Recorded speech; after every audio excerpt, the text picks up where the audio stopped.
Mas Abdul Qoir, kita harus maklum karena masyarakat nggak ngerti sebenarnya ujung dari hak angket ini apa sih? Putusannya dirubah, MK-nya dibubarkan, atau jangan-jangan targetnya lain nih?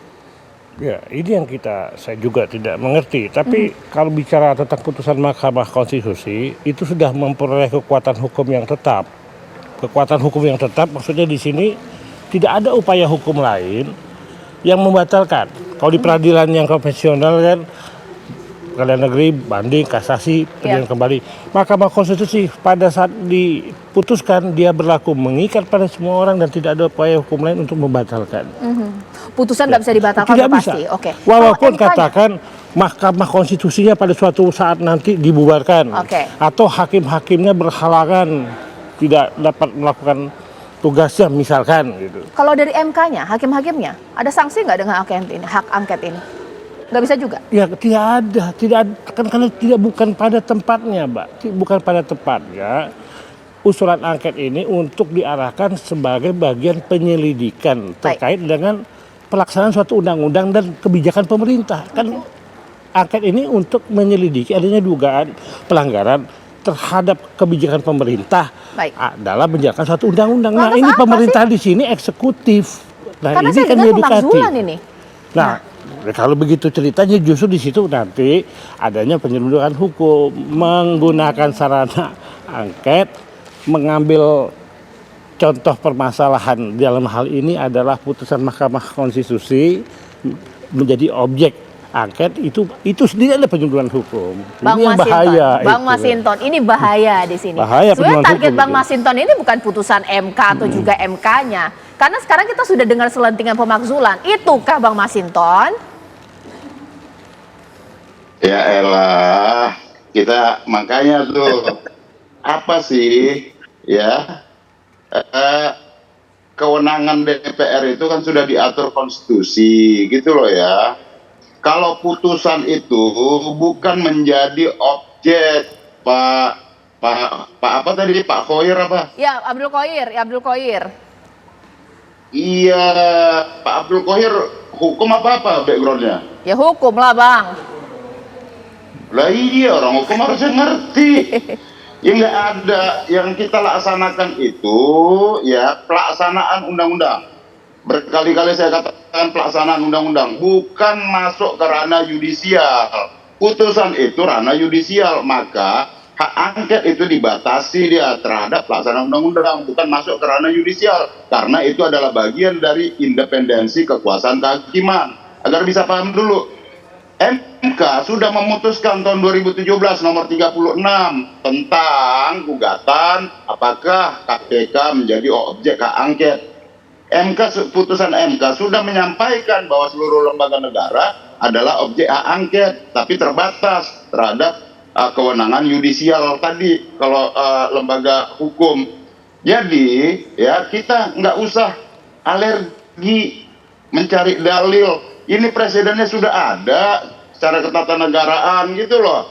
Jadi nggak usah aneh juga. Ini adalah dalam rangka melaksanakan fungsi pengawasan secara optimal DPR. Bahwa nanti ini seperti Pak Yandri sampaikan tadi, PAN tidak setuju, ya monggo. Gitu loh. Tapi saya sebagai pengusul, saya belum tentu juga ini ada 25 anggota bakal setuju. Tetapi saya punya tanggung jawab moral dan politik bahwa ada masalah dalam penerapan konstitusi kita yang dilakukan oleh Mahkamah Konstitusi sebagai benteng terakhir dalam menegakkan konstitusi itu. Baik, Bang Yandri. Iya, Bang Masinton tahan dulu. Bang Yandri. Iya, maksudnya Bang Masinton ini baik memfungsikan DPR, nggak ada urusannya ke pemakzulan, percaya nggak? Ya sebenarnya tadi saya menghargai kritik Bang Masinton, tapi kan tidak mesti hak angket gitu loh. Kan bisa melalui raker dengan Komisi 3. Itu pun sangat dilindungi undang-undang, semua anggota Komisi 3 bisa bicara kok. Dan semua hakim bisa dipanggil, hakim MK bisa diundang ke ke DPR, bisa. Ya kan? Artinya saya bermaksud dengan Bang Masinton jangan sampai salah alamat. Sekali lagi hak angket itu tidak masuk ke dalam ranah yudikatif gitu loh. Kalau kritik terhadap MK, Mahkamah Agung, pengawasan terhadap BPK silahkan, tapi jangan sampai kita ini menurut PAN ini ya, menurut PAN dengan definisi hak angket itu tetap ranahnya pemerintah gitu, yang dalam hal diduga melakukan pelanggaran undang-undang atau ada kebijakan yang strategis itu berdampak kepada banyak orang. Maka di PAN ya tetap kami menghargai usul Bang Masinton itu mengingatkan kita semua bahwa memang perlu ada pengawasan. Nah, pengawasan itu tidak mesti melalui hak angket. Saya tegaskan lagi nih, sekali lagi Bang Masinton, saya kira nggak apa-apa dibuat agenda di Raker Komisi 3. Bisa sehari semalam kok, bisa diulang-ulangi kalau memang belum jelas. Apa yang menjadi sanksi Bang Masinton bisa ditanya. Saya bisa selangkah. Bisa dibuka semua. Pernah tidak ya konsultatif Pak, ini justru salah lagi. Konsultatif terhadap lembaga yudikatif, terhadap MA, nggak ada Raker Komisi 3, terhadap Mahkamah Agung, terhadap Mahkamah Konstitusi. Konsultatif iya. Salah lagi nih Pak Ya Yandri. intinya tidak mesti hak angket gitu loh. Kan ada forum lain, ya kan? Hak angket itu sudah tidak kena sasaran Bang Masinton, sudah menyalahi prosedur. Jadi kita jangan mengkritik orang lain, tapi kita tidak juga dalam sisi lain kita melanggar gitu. Itu saya maksud tadi. Silakan, misalkan PDIP juga bisa mengundang. Ya, Tidak ada jadi pelanggaran, Pak. menurut PAN Tidak ada pelanggaran di sana. Justru itu sudah pernah. Sudah pernah Pak. Silakan jalan sendiri, silakan. Menurut Ya, ya. PAN, MK itu tidak menjadi objek hak angket menurut PAN, dan itu kita boleh saja berdebat, beda pendapat biasa, kan? Dan PAN pasti tidak mendukung usulan Bang Masinton. Bahwa Bang Masinton mau jalan, ya Iya, silakan. jadi Dan begini, Pak. anggota kan punya hak Bahwa Pak masing-masing. Yandri tidak mendukung itu hal lain.